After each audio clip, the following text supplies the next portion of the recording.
Hi, hello guys. Very good mornings. Now today we discuss about the MPT relations. तो MPT relations क्या है? बहुत सारे student को कंफ्यूज रहता है इसमें क्या है क्या। तो सोच लीजिए MPT का मतलब होता है खाली। तो खाली का मतलब ये नहीं, खाली का मतलब ये नहीं होता कि बिल्कुल खाली हो। ओके, तो इसको हम लोग रखते हैं साइड में। तो MPT का मतलब होता है जैसे कि सपोज कर लिए कि MPT रिलेशंस। MPT रिलेशन जैसे कि कहीं भी आप जाते हैं शॉप में, दुकान में, तो जस्ट लाइक आप सपोज करिए कि अगर बुक के शॉप में गए हैं, आप बुक के दुकान में गए हैं, तो आप बुक खरीदने गए हैं। अगर आप बुक के शॉप से बोलते हैं, दुकानदार से बोलते हैं कि एक बुक चाहिए आपको, जो बुक उसके पास अवेलेबल नहीं है, तो आप चिढ़ जाते हैं, खींच जाते हैं। तो उस कंडीशन में यहाँ पे कुछ नहीं है। That means for nothing there, nothing there, that means for nothing there मतलब क्या, नथिंग, कुछ भी नहीं यहाँ पे। तो यही है रिलेशन, जो कि आपसे एक रिलेशन होता है, एक आपसे रिलेट होता है कुछ भी नहीं का, नथिंग यानी जीरो का। यानी कि ऐसा नहीं कि दुकानदार के पास कुछ नहीं, दुकानदार के पास है, लेकिन जो चाहिए वो दुकानदार के पास नहीं है, जो आपको चाहिए वो दुकानदार के पास नहीं है। तो यही है रिलेशन, यानी इम्पीटी रिलेशन। इसी चीज को हम मैथमेटिकल फॉर्म में देखते हैं। तो चलिए देखते हैं मैथमेटिकल फॉर्म में क्या है इम्पीटी रिलेशंस। तो लिख देते हैं इम्पीटी रिलेशंस, जो कि क्लास 12 का है। और बहुत सारे स्टूडेंट इसमें कंफ्यूज भी रहते हैं। एग्जाम में क्वेश्चन भी आता है क्लास 12 में, और कम्पिटिटिव एग्जाम में जो कि IIEEE में देते हैं या फिर IIT में भी देते हैं, और हम उसका भी पेपर करवाएंगे आपको। ओके, तो पहले देख लेते हैं इम्पीटी रिलेशन। तो इम्पीटी रिलेशंस क्या है, पहले इसका डिफिनेशन हम लोग देख लेते हैं। A relation are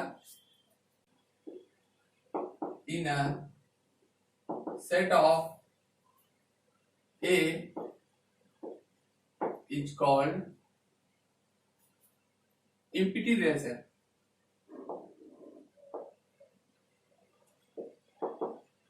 Empty relation. If no element of A is related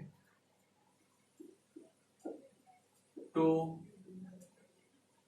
any element of A and be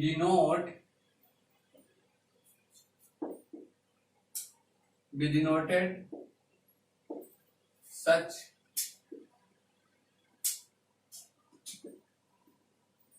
relation by 5, यानी कि हम लोग इम्पीटी रिलेशंस को 5 से डिनोट करते हैं। Okay, now we represent in mathematical form, that is R equal to 5 is a subset of A cross A। और अब हम आपको एक एग्जांपल लेके दिखाते हैं कि एग्जांपल्स के थ्रू इसको कैसे एक्सप्लेन करेंगे। एग्जांपल ले लेते हैं। देखिए, if A equal to, state में एलिमेंट है 1 2 3 4 5, जो कि and R be a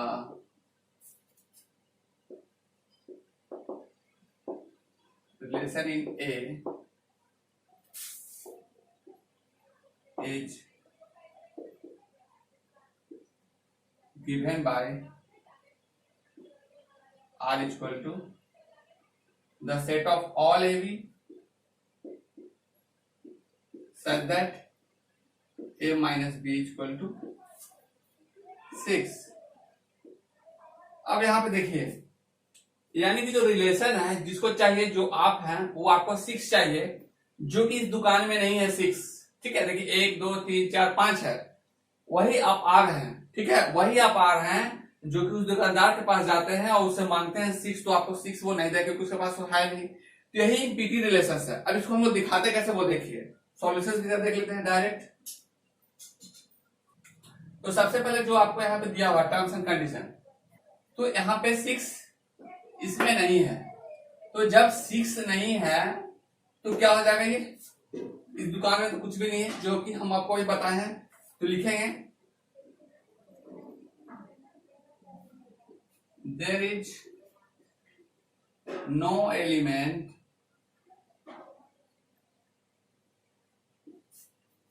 of AB belongs to A cross A। ओके, यानी कि इसमें नहीं है, तो अब कोई एलिमेंट नहीं है, यानी कि इसका सेटिस्फाई कर रहा है ये, क्योंकि अगर ये सेटिस्फाई कर रहा है तो इम्पिटी रिलेशंस हो जाएगा, और सेटिस्फाई नहीं कर इम्पिटी रिलेशंस नहीं होगा।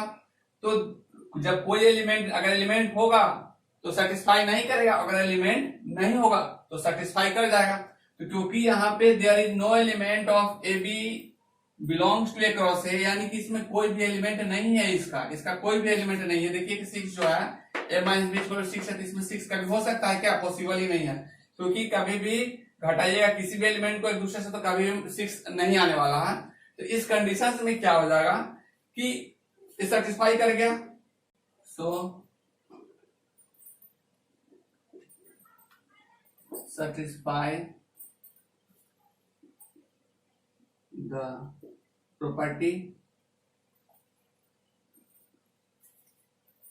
of a minus b equal to 6। तो ये जो था a माइनस बी इसमें सेटिस्फाई कर रहा है, क्योंकि ये 6 जो है इसमें है ही नहीं, जो कि हम आपको अभी अभी एग्जाम्पल देकर के बताएं कि अगर दुकानदार के पास जाते हैं, वो दुकानदार के पास आपको वो चीज नहीं मिलता है, तो आप कह सकते हैं कि उसके पास नहीं है। आप टेंस में बोलते हैं कि वो उसके पास कुछ भी नहीं है, इसका मतलब ये नहीं कि उसके पास कुछ भी नहीं, उसके पास और सारा बहुत सारी वस्तुएं हैं, बहुत सारे ऑब्जेक्ट हैं, बहुत सारी किताबें हैं, बट जो आपको चाहिए वो नहीं मिला।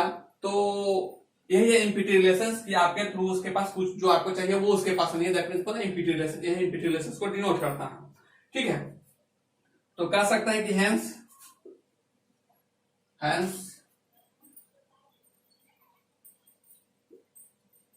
is an empty relation in A. Okay, तो इस तरह से जो ए में है वो आर को चाहिए वो नहीं मिला, तो R is an empty relation, R के साथ इसका इम्पिटी रिलेशन बन रहा है, आर के साथ जो आर का जो है यानी आपके साथ जो इससे बन रहा है, जो आपको चाहिए उसके पास नहीं है, यानी कि नहीं है मतलब क्या? खाली है, खत्म है, उसके पास नहीं है।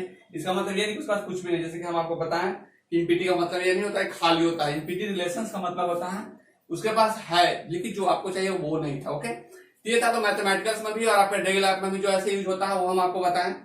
ओके, तो इस तरह का हम आपको अगले लेक्चर में बताएंगे कि जो आपको डेली लाइफ में यूज होगा और मैथमेटिकल टर्म्स में होगा। मिलते हैं नेक्स्ट लेक्चर में, तब तक थैंक यू, जय हिंद।